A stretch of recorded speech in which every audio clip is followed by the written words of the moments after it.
on our best guesswork. So what does the Milky Way really look like?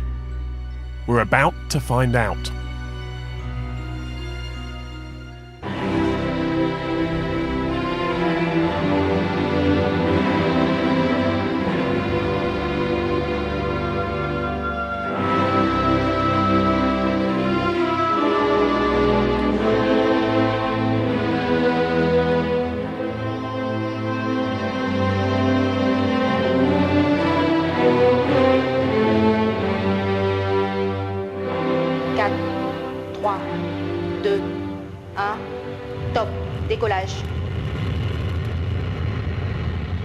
In December 2013, the European Space Agency launched Gaia, a scientific instrument that will transform our understanding of the Milky Way. It's the most advanced astronomical camera ever made and contains the biggest array of sensors ever to leave the Earth.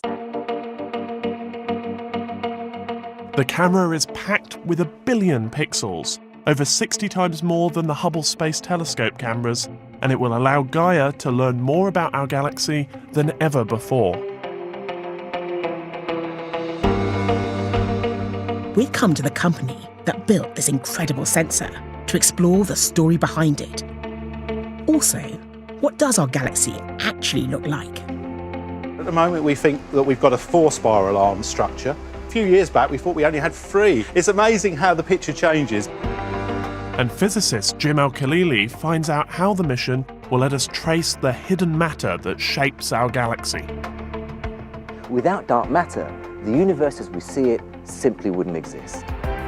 Plus Pete, showing us how to see the Milky Way for ourselves.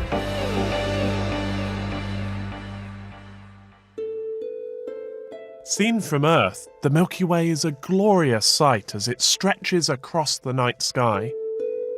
But we only get a very narrow perspective on our galaxy. And in fact, we know surprisingly little about it. We estimate the Milky Way contains at least 100 billion stars. But so far, we've only been able to catalogue a tiny fraction, around 200 million. We believe that it's a spiral galaxy, but its exact structure remains an open question. As does what lies in the mysterious region around its centre. But Gaia is hoping to change all this. Gaia is a wide-field telescope designed to scan the entire sky. Instead of staring intently at individual objects, it's designed to give us a broad perspective. It's armed with 2 telescopes that focus light onto a sensor bristling with 1 billion photosensitive pixels. What we have here is a duplicate of one of the imaging sensors that makes up the Gaia array. In the full array, we actually have 106 of these, and so it's pretty impressive. Each one of these detectors is quite similar to the sort of thing you'll find in a consumer digital camera, but with one difference. The pixels in this are much, much bigger. The engineers have worked out that with bigger pixels, you can gather a lot more light. So much so that this sensor is capable of capturing more than 90% of the light that lands upon it, whereas my camera at home would be lucky to get 20%. Gaia is expected to detect and measure hundreds of stars every second. And it will revisit the same patches of sky 70 times, which will allow it to do something extraordinary. Not only will we have the most accurate map of our little corner of the galaxy, but also, for the first time, we'll record how the stars are moving. And that is a really powerful tool. It will allow us to predict what the galaxy will look like in the future and how it evolved. It should also help solve a puzzle. What is the exact shape of our galaxy? The problem is, how do you work it out from the inside? To find out why this is such an important question, Chris is speaking to Nicholas Walton. This is a representation of what our galaxy looks like top down. We can see the spiral arm structures, we can see a bar structure, and here we see directly that, in fact, looking at it from this direction, looking down on it, we wouldn't know if that was a flat bar, we wouldn't know if it was a bulge, because we haven't got the idea of the 3D volume. And so this is our best guess as to what the galaxy might look like. The sun would be, I think, here, something like that. But interesting things happen near the centre. Yes, Towards the centre, you can see that the spirals of our galaxy come together. At the moment, we think that we've got a four-spiral arm structure. A few years back, we thought we only had three. It's changing all the time. It's amazing how the picture changes based on new information and new observations and so forth. If you go in, you'll see that the star densities actually increase, and you see what looks like a bulge. It might be seen as a bulge, but now we believe that this is a bar. And this sort of straight structure at the centre. This straight structure across here, and you'll notice that the spiral arms actually start at the edge, at the ends of the bars, the north and the south bar. Now, in the centre, the idea is that actually some of the stars are forming because of material forming and flowing down the bar into there. So this material has perhaps flown along the bar. And actually there were some recent results that make it more complicated again. Yes, indeed. So we've had some recent very exciting survey data looking for very bright stars towards the centre, and now we find that there's evidence of cross structure. So there's two bars. All of a sudden it's even more complicated, and it's a real challenge to understand how we put this together. But this is an evolving picture. We thought we knew what our galaxy was like. Well, actually, because we're inside this very complicated structure, it's very difficult. So when we look ahead a few years to the results from Gaia, it will give us a definitive picture of what's happening. And so what does it mean if our galaxy has these complicated structures at the centre and Gaia reveals them to us? What will that tell us about the formation of the galaxy? Well, did our galaxy form because it was the merger of two massive galaxies, for instance, or was it the merger of a massive galaxy where we actually then went on and accumulated and accreted lots of little, gobbled up almost, lots of little smaller galaxies? These are the answers that Gaia will enable us to get. And if we can get them for our galaxy, we can understand other galaxies. We can understand other galaxies, we can understand what the universe looked like further back towards the Big Bang, all the way through to our present day universe, and get a good understanding of how galaxies were built, how they were formed, and how stars were formed within those galaxies, and that links all the way through to how planets formed.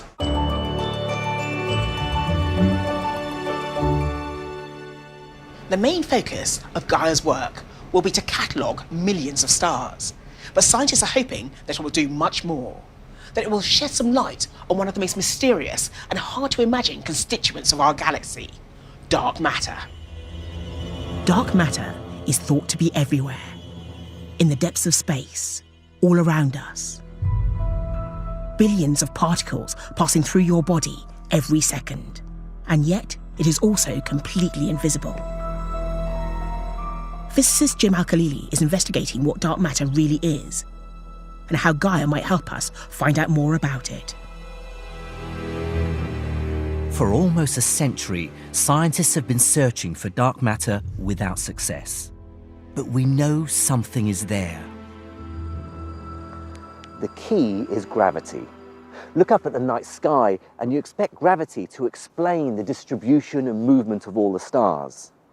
But the mass of the visible universe only provides 15% of the gravitational pull needed to explain everything we see. There's no visible evidence of the missing stuff that provides the other 85% of the required gravity. Dark matter is simply the name that scientists have given to whatever it is that's creating the rest of that gravitational pull. Without dark matter, the universe as we see it simply wouldn't exist. But if dark matter makes up such a large part of our galaxy, why haven't we been able to find it yet? To begin to get your head around just why searching for dark matter is such a challenge, you first have to understand what it isn't. You might think it would be easy for me to show you dark matter, but it's much more difficult than that. Nothing in this wood, no matter how dark, is as dark matter. That's because all normal matter reacts to light. Shine a torch and some of that light will be reflected back. But dark matter is different. It's a substance that doesn't respond to light in any way. It neither emits light nor reflects it. But even that is only the beginning of just how profoundly different dark matter is. You see, dark matter isn't matter in the conventional sense at all, in that it's not made up of the same stuff as normal matter. Most of the evidence for the existence of dark matter is therefore indirect. And this is where the difficulty lies.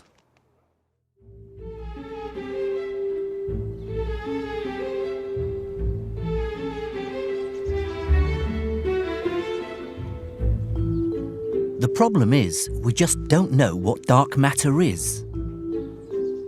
And that's why it's so hard to study. Scientists are trying lots of different ways to detect and understand dark matter. For example, there are experiments buried deep underground trying to capture the particles of dark matter using specially designed detectors. There are particle accelerators, like the Large Hadron Collider, which are trying to create the particles of dark matter. But Gaia will be trying a different method. It'll allow us to look up at our galaxy and deduce the properties of dark matter from what we can actually see. It'll measure in extreme detail the effect dark matter has on the visible matter in our own galaxy. Cosmologist Dr. Andrew Ponson simulates what this might look like. Now, of course, we think about dark matter being out there today, but you're interested in the role it played very early on in the formation of the universe. That's right, and we think dark matter had a crucial role in making the universe like it is today. So a lot of what I do uses computers to try and work out or model what dark matter would have done throughout the history of the universe. So I can actually show you here a simulation of the way that dark matter behaves. Because it's in a computer, we can paint the dark matter any color we like. We can make it visible. So I'm going to paint it green and show you what happens over the first 1.5 billion years or so. So I can hit go. Then we've just seen the Big Bang. The whole universe, or at least this chunk of the universe we're looking at, is expanding. And as it does so, you're seeing what happens to the dark matter over the first 1.5 billion years or so. It started out quite evenly spread out, coming towards us, but over time, it forms into clumps. So, of course, this is the dark matter which we wouldn't be able to see. How does that relate to the visible universe? Yeah, we can switch views and show what the computer thinks the visible universe would look like at this time.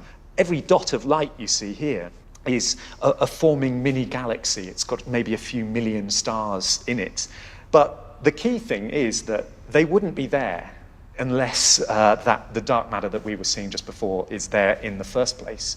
It's that extra gravitational pull that all that dark matter is providing that pulls the gas in and allows it to sit there and start forming stars and start forming the universe we know today. This is the important point. They're clumping together not because of their own gravity, although that must be important, but because of the gravity of the dark matter, which is much more dominant. Yeah, there's so much more dark matter than normal matter that's what we think the key role of dark matter is, to pull all this stuff together and actually clump it into something that can form these stars. How does that evolve? What does it look like today? Well, we can use these computer models to work out precisely that. If I switch to another view, here we've zoomed in on one of those single points of light that you saw. This is going to turn into something like our Milky Way galaxy today. So if I restart time, then what you see happening is all these different little mini galaxies start merging together. And once again, we think dark matter is playing a key role in this. It's the gravitational pull associated with the dark matter that actually pulls all these different bits and pieces together and starts assembling the present-day Milky Way, which just grows and grows. Andrew's simulation can also predict where the dark matter that surrounds our galaxy is today. This is the final picture that comes out of the computer model we've been watching. And what you've got here is the galaxy as we know it is some tiny little bit in the center, which of course we can't see because we're only looking at the dark matter here. And then you see that all these other blobs of dark matter around. Now, a few of these will have some stars in as well, but most of them are just too small. So we think that our Milky Way galaxy, first of all, is shrouded in dark matter, but also has all these extra blobs of dark matter around it, which are essentially failed galaxies in their own right. Now, of course, this is a simulation. How do you test that this idea is correct? That's where something like Gaia comes into the picture, because if we switch to where we think the stars are in our computer model, it looks something like this. The main galaxy is still in the center there, and as those small bits of dark matter fall into our own Milky Way, the stars are stripped out, and they're left in these big streams that you can see here. So if we could see these streams of stars falling into the center, that is evidence that there's dark matter spread out to large, vast distances. Exactly, and that's just what we're hoping Gaia will let us confirm. So, Gaia may well give us our best evidence for dark matter and how it behaves. But I give you one last thought. It might be that after we've had time to analyse the massive amount of information provided by Gaia over the next 5 years, we discover something completely different. It might be that all our calculations were in fact wrong and that dark matter doesn't exist at all. Now, in my view, this isn't very likely, but it's what makes astronomy so exciting.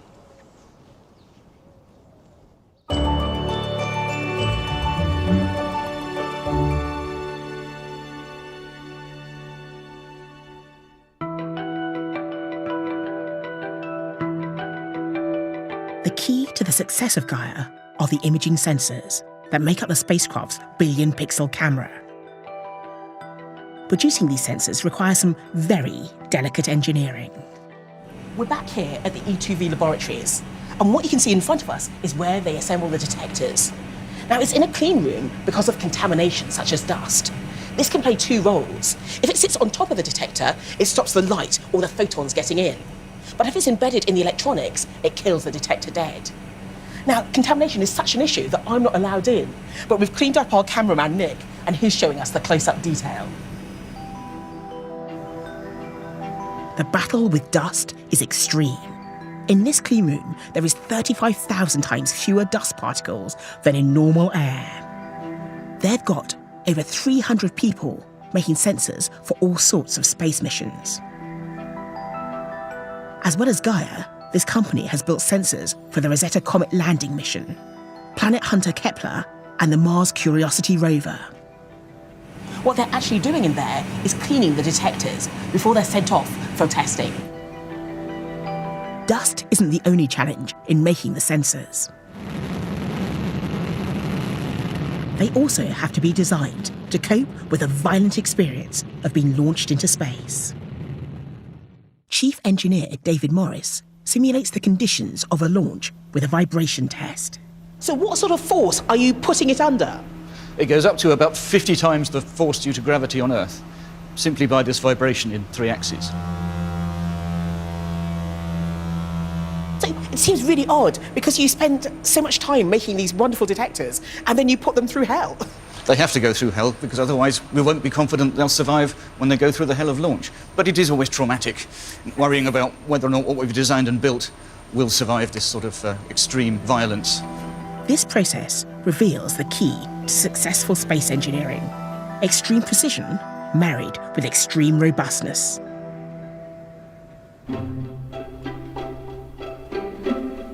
Next, how can you view the Milky Way for yourself? Pete's here with a few tips and a guide to touring the galaxy. It's a great time of year to spot the Milky Way. Unlike in the spring and the autumn, the plane of the Milky Way rides very high in the sky during the winter and the summer, and each view gives us a completely different perspective of our own galaxy. In the summer, we look through the Milky Way towards the galactic centre. This bright summer Milky Way snakes across the sky, revealing a dense path of stars, punctuated by dark dust clouds. In the winter, we get a much more subtle view of the Milky Way rather than the bright view we get during the summer months. And this is because during the winter, we're looking out through a thinner portion of the Milky Way to the universe beyond. The result is remarkably different, with a faint band stretching up from the horizon. However, it is no less beautiful and is packed with some stunning deep sky objects. At this time of year, the best place to see the Milky Way is within what's known as the Winter Triangle, and this is made up from 3 bright stars. The Winter Triangle is formed by drawing an imaginary line between the stars Betelgeuse in Orion, Sirius in Canis Major, and Procyon in Canis Minor. The winter triangle is a very clear pattern, and if you have a dark sky, you can often see the Milky Way running right the way through the centre of it. But if you do have trouble making out that subtle faint light from our own galaxy, then it's worth scanning the region with a pair of binoculars, because there are some fantastic clusters to be seen there. A few favourites are NGC 2244 in the centre of the Rosette Nebula, and M41, located just below the bright star Sirius. Of course, the Milky Way isn't the only thing on offer this month. Jupiter's really well positioned, and it's about to offer up a really rare event. So with details of this and other highlights visible in this month's night sky, here's my star guide. The open cluster M41 is located just to the south of the winter triangle below Sirius and should be easy to find with binoculars. Southeast of the triangle, two further clusters, M46 and M47, can be seen. The main constellation in this direction is Faint Monoceros, the unicorn. Within the mythical beast's triangular head sits NGC 2244, the open cluster at the heart of the wonderful Rosette Nebula. As the Milky Way heads north, it passes a distinctive curve of faint stars in Gemini. It is here you'll find M35 and the dimmer NGC 2158. Finally, look out for brilliant Jupiter, which dominates the view high to the south around midnight. On the 24th of January, between 0628 and 0653, three dark moon shadows of Io, Europa and Callisto will be visible on the planet's disk at the same time. This doesn't occur very often, so make sure you get outside and have a look.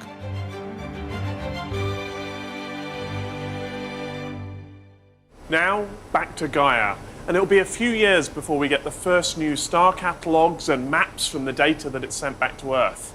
But it's already giving us exciting science about unusual phenomena that we might call transient signals. Every now and then, our telescopes record flashes in the night sky, many of which are the results of stars exploding in what we call supernovae.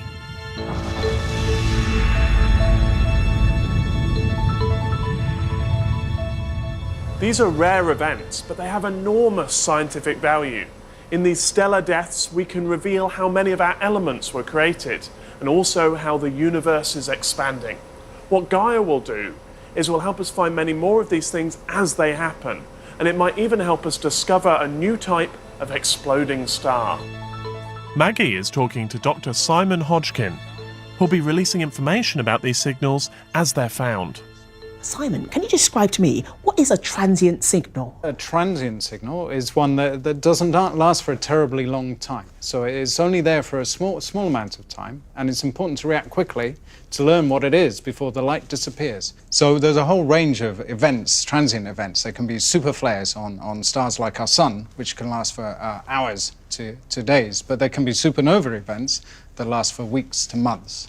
So if you find a supernova, what can it tell us? So supernovae are a mystery. We've known about them for a long time. We know there are lots of different kinds of supernovae, but the physics of what kind of star gives rise to which kind of supernovae is a little bit, I would have to say, flaky. So we're trying to find as many nearby supernovae as possible to try and understand where they came from and what kind of supernovae there are. And they've already made a number of discoveries, one of which caught the scientists totally by surprise. We found something really rather rare and really rather exciting. They were alerted after Gaia recorded an explosion on a star in our galaxy. We took an image. This was taken in a telescope in Italy. So we decided to take a sequence of very short duration images. So this is the first 20 or so images look like this, and this is another one at random, which looks pretty much the same. And it's this star here. And that's our star that blew up, and essentially it's still there, it looks good. The very next image, 30 seconds later, the star actually vanished. It's got 1,000 times fainter, I think, essentially. So suddenly we've gone from a star that's pretty bright to a star that's not there. We carried on looking at it. Every 30 seconds we took a new exposure, and over the next minute it started to reappear and then got back to its previous level. So what's going on there? So our interpretation is that we have two degenerate white dwarf stars orbiting each other. And in fact, these disappearances happen periodically. Oh, as one goes in front of the other? So one goes in front of the other. Every 50 minutes, one star is occulted by the other. It's called an eclipse. Yes, but that doesn't make sense to me, because if you've got two bright stars, you have lots of brightness, half the brightness, then lots of brightness again. So why does it disappear? That's right. So both objects need to be the same size, but one is essentially bright and the other is very dark. And so when the dark star passes in front of the bright star, it blocks it out. But when the dark star goes behind the bright star, you don't really see any change in the brightness level. Yes. And because they're so perfectly aligned, we can do something you can't do with these kind of stars normally. It's very rare. We're very lucky to have found the explosion with Gaia and done this follow-up. We can measure their masses, we can measure how heavy they are, and we can measure their radii. And if they're what we think they are, and these two stars will merge together as they lose energy through gravitational radiation, they could form a Type 1a supernova. Type 1a supernovae are a unique form of exploding star that are important for astronomy. Cosmologists can use them to measure the size of the universe. But exactly how they form is a mystery. So the question is this a progenitor of a 1a? And I hope in my lifetime we'll be able to make the measurement that will tell us whether or not these are growing together and could explode, or they're growing apart. And this is not the 1a progenitor we're looking for. But I suppose if you see them coming together, then the hope is that they will go supernova. That's exactly right, but it may take millions of years. It's a fantastic discovery. And one of the great things about this mission is that you could help find others like it. Because Gaia data isn't just for scientists. So the idea is every time we find something dramatic, a transient event happening in the sky, we publish it to our website. So we write down the coordinates and the brightness of the object. And all those data are public, and anyone can go and look at them. And if they have access to a telescope, they can go and follow up our objects. And I would love it if they could tell us what they are, share their data, and help us classify the kind of things we're finding, which are potentially very rare, very exciting. Because I guess Gaia is going to be inundating you with lots of these. And we want the amateur community to join in and help resolve the problems. That's absolutely right. I can't keep up.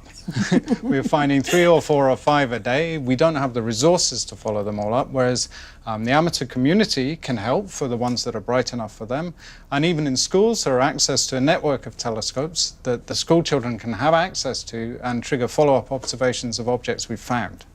So school kids get involved and do real science. That would be fantastic. I would love that to start happening. Exciting times ahead. It's a busy, exciting time ahead. Yes. Thank you so much. Thank you.